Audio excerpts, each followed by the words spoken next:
Oke guys, welcome back to Daily Charting with Toshi, di mana kita akan daily chart your favorite cryptocurrencies. Sebelum kita masuk ke DJWT, gue ucapkan dulu selamat hari Natal, Merry Christmas buat kalian yang merayakan ya. Tapi merayakan ataupun gak merayakan, kita sepertinya sama-sama mendapatkan kado Natal ya. Market hijaunya luar biasa ya. Nggak, technically speaking nggak sampai masuk kategori nge-pump sih, karena masih 4%-an, tapi nyaris lah. Jadi kita sebut sebagai rally yang signifikan. 4%-an dalam 24 jam terakhir secara overallnya. Total market cap di 3,42 triliun US dollars. Bitcoin dominance kembali meningkat ya. Tapi sebenarnya lebih penting daripada itu semua adalah Bitcoin berhasil mantul di MA50 ya. Kenapa ini good news? Karena yang pertama mungkin ya buat yang setup posisi long kemarin berarti kena target TP. Asik ya. Nah, yang kedua adalah kita sudah bahas dari kemarin-kemarin bahwa MA50 dan 20 ini adalah kunci. Ya dulu siapa yang ada komen ya? Niji katanya ya, mimpi adalah kunci. Toshi katanya, MA20 dan 50 adalah kunci. Yes, benar. Ini adalah kunci di daily. Di weekly kuncinya adalah BSB. Begitu. Sama-sama ya, well technically kalau BSB sih sebenarnya itu jadi kayak band lah ya. Kalau ini kan 2 moving average. Nah, jadi kita bisa di sini 50 masih nahan. Kenapa ini penting? Sekali lagi ya, mungkin buat lo yang baru nonton hari ini, yang kemarin-kemarin belum nonton ya. Nah, lo bisa lihat kenapa penting? Karena 50 ini dan ya sebenarnya 20 dan 50 ini adalah indikator yang benar-benar menunjukkan trennya masih bullish atau enggak. Selama mereka menjadi support, possibility-nya akan lebih ke higher high, higher low. Sementara dia menjadi resisten, possibility-nya adalah lower low dan lower high. Begitu. Ya, maka dari itu sangat penting untuk MA50 dan 20 mempertahankan dirinya sebagai support kalau kita ingin Bitcoin lanjut rally ke atas ya. Nah, kalau kita lihat di sini ya, contoh yang 20 jebol TP50 menyelamatkan itu ada di Oktober 2024. Jadi MA20 jebol ya. MA50-nya nahan, naik lagi. Udah naik sempat jadi resisten ya. Lalu turun lagi ke bawah, ronde kedua MA50 menang lagi dan 20-nya dihajar kembali menjadi support begitu ya. Ya, itu dia ya, makanya the beauty of nggak tebak-tebakan ya. The beauty of ya sudah bereaksi aja. Kalau mantul ya berarti possibility-nya lebih ke bullish. Kalau nggak mantul, jadi resisten, ya ada possibility kapitulasi seperti yang kita bahas kemarin. Begitu ya. Ya tinggal kita tunggu aja, tinggal kita tunggu sekarang apakah MA20-nya akan bereaksi sebagai resisten seperti di Oktober 2024 atau tidak ya. Nah, kalau sampai tidak menjadi resisten dan langsung naik ke atas ya berarti trennya sangat kuat. Tapi kalau misalkan ada rejection dulu mungkin trennya belum terlalu kuat begitu ya. Tapi ya intinya overall doing good ya, overall doing good. Dan kalau mau dibahas sekarang PR utama dari Bitcoin adalah reclaim 99.000 lebih 71 USD dan kalau bisa jangan nanggung-nanggung ya. Kalau di tengah sini kadang-kadang jadi bingung ya. Mendingan sekalian aja kalau bisa reclaim juga sama MA20 dan jadikan lagi 20 sebagai support ya. Itu PR utamanya. Karena kalau 20 dan 50 sudah sama-sama menjadi support lagi, ya lu bisa lihat sendiri lah ya. Dari masa ke masa 20 dan 50 combine menjadi support itu adalah resep untuk mendapatkan rally yang lumayan begitu ya. Oke, itu kurang lebih untuk gambaran dari Bitcoin ya. Jadi ya sekali lagi ya lebih baik tidak tebak-tebakan. Bereaksi aja. Begitu, nggak usah terlalu bullish, nggak usah terlalu bearish, nggak usah tebak-tebakan bakal 200.000 dalam waktu dekat, nggak usah juga tebak-tebakan bakal 67.000 besok atau kapan lah begitu ya. Karena sekali lagi ya semakin kita merasa bahwa market itu jongos kita, semakin market akan menghajar diri kita ya, itu yang udah gua rasakan ya.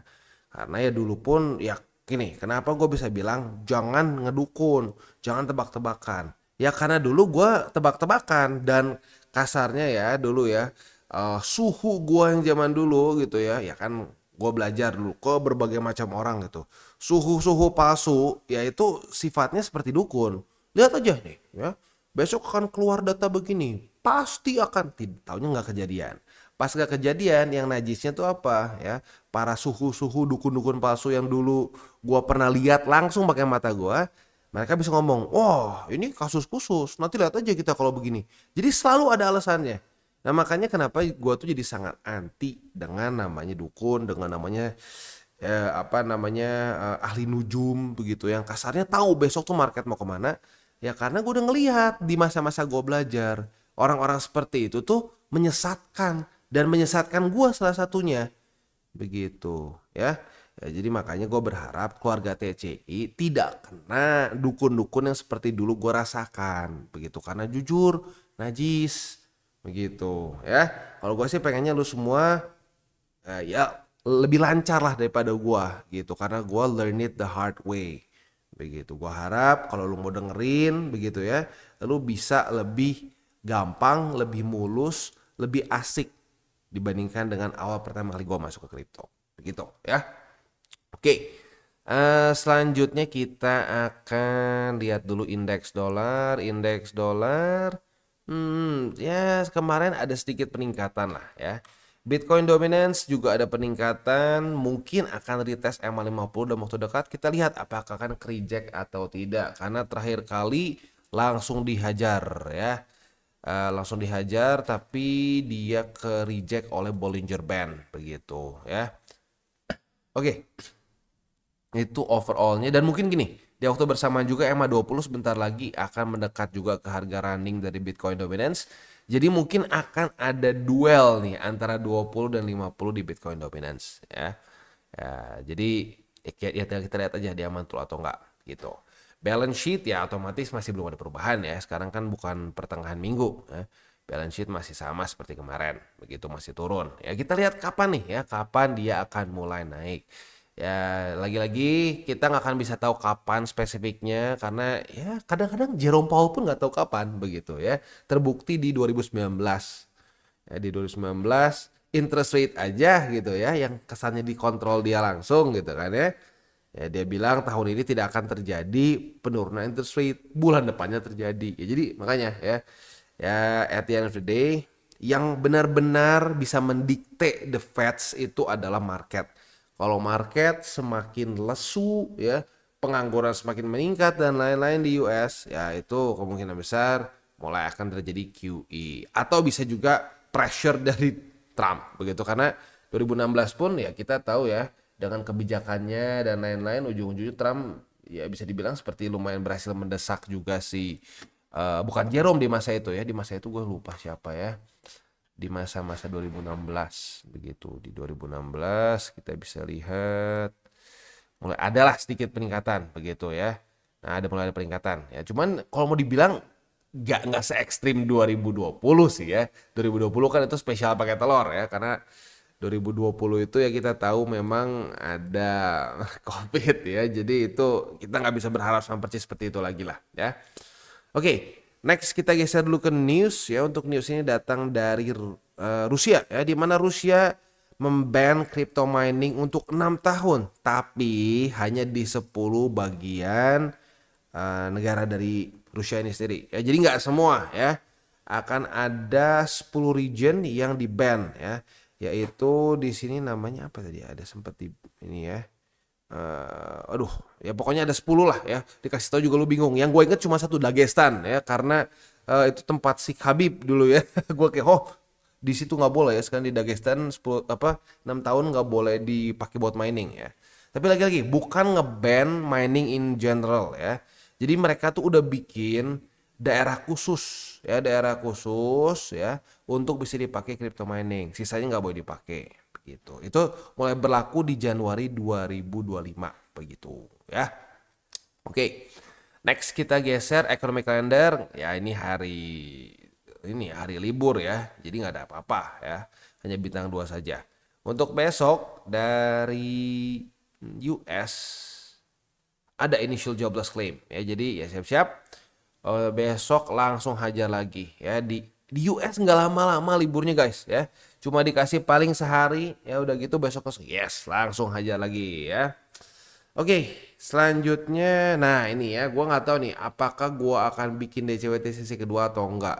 Nggak berani janji ya, nggak berani janji. Kalau sampai ada waktunya ya mungkin gue pertimbangkan ya, tapi kalau enggak ya udahlah santai begitu ya. Entar lah ya, jadi pokoknya gue nggak berani janji ada DCWT sesi kedua atau enggak. We'll see lah ya, see you later maybe ya, sore atau besok ya.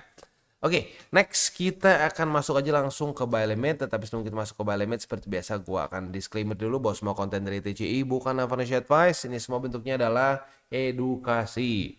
Lalu bagaimana cara untuk mendukung TCI? Ada banyak caranya. Lu bisa like our video, bisa share our video, atau juga bisa menggunakan link referral kita di bawah. Oke, today's video is brought to you by Bybit. Dimana di Bybit ini kita bisa melakukan berbagai macam hal ya, mulai dari yang newbie sampai yang sudah advance.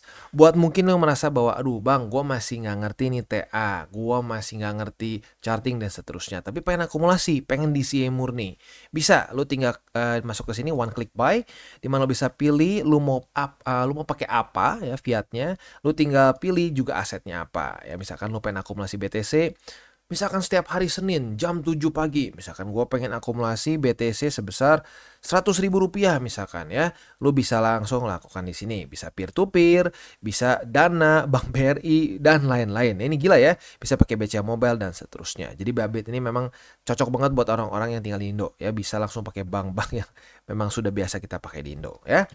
Nah, buat yang intermediate sampai advance juga di sini ada spot, nah, dan juga ada leverage tokens, dan tentu juga ada derivatives trading, di mana kita bisa menggunakan kontrak yang USDT maupun USDC.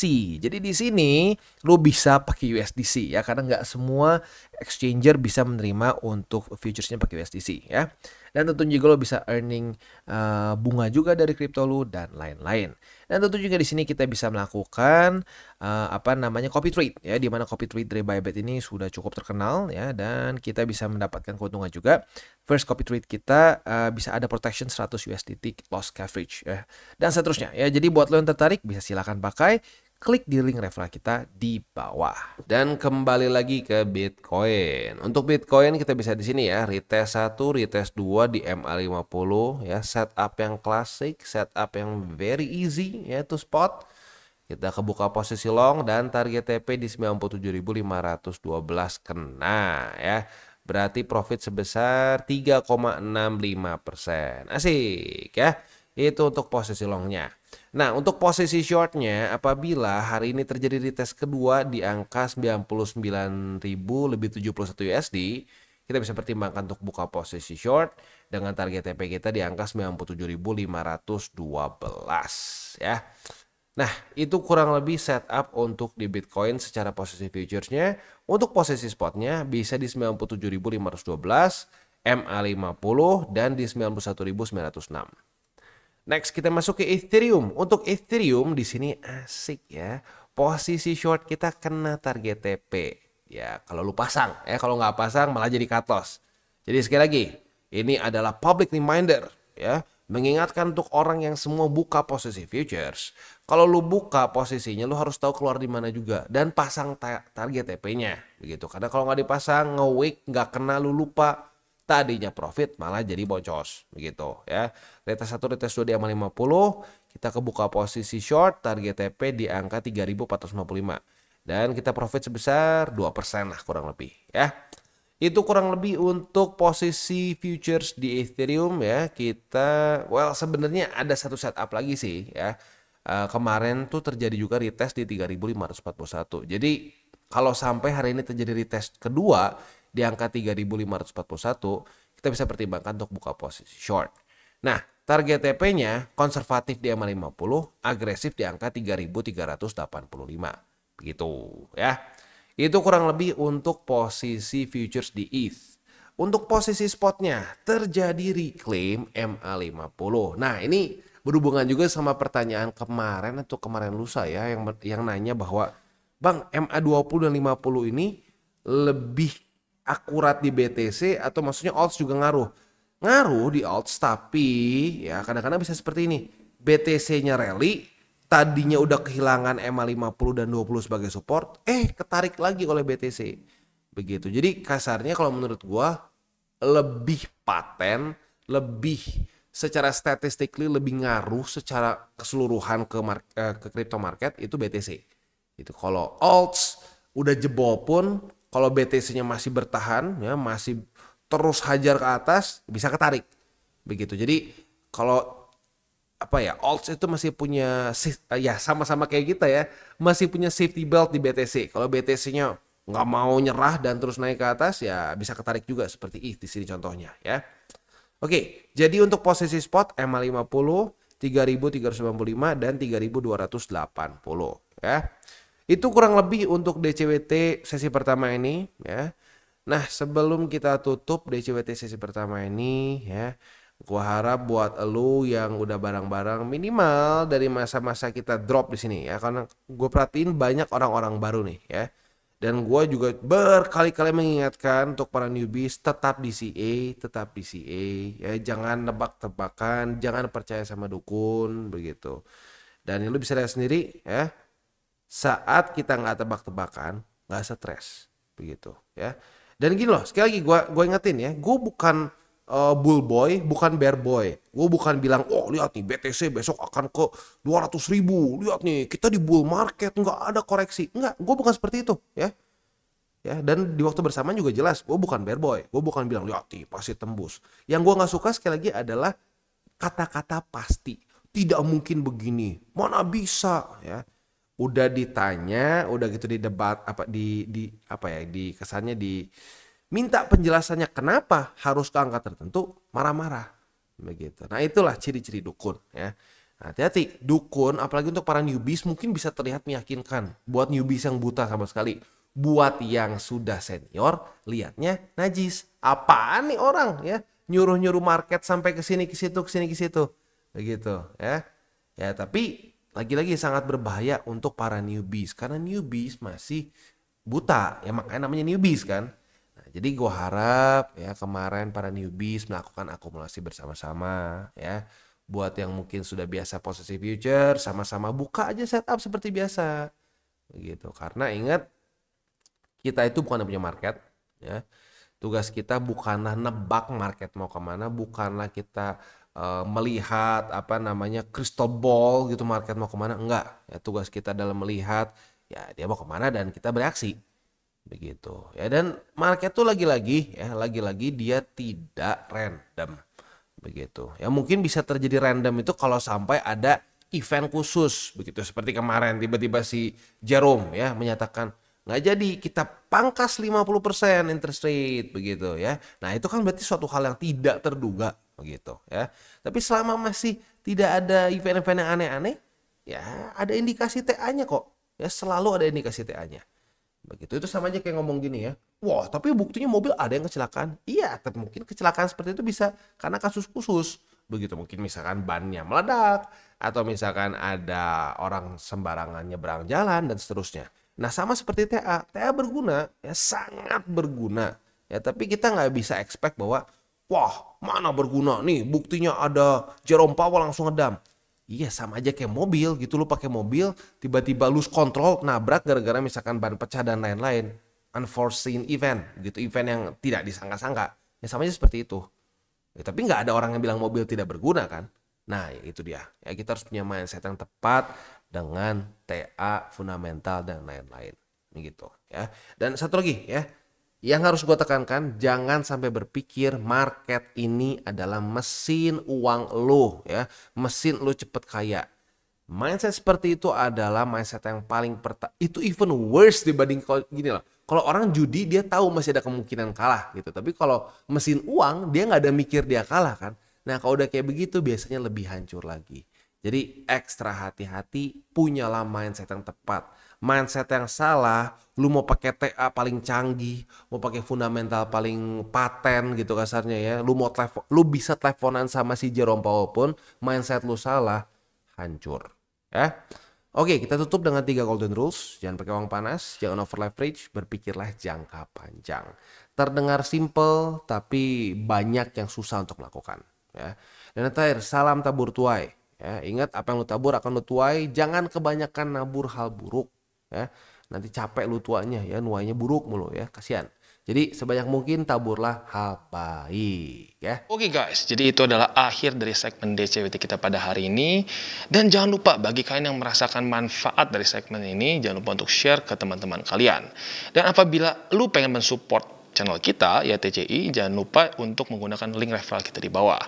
Nggak wajib ya, tetapi apabila lu menggunakan link referral kita di bawah, ada macam-macam ya, dari Bybit, Huobi, Maxi, toko kripto, dan banyak lagi ya. Ya, walaupun nggak wajib, tapi kalau menggunakan link referral kita, lu secara langsung membantu perkembangan dari TCI. Dan satu lagi, jangan lupa juga untuk join Telegram group kita, di mana kita bisa ngobrol-ngobrol santai mengenai dunia cryptocurrency secara dua arah. So, jangan lupa untuk like, subscribe, klik the bell icon, and see you on the next video.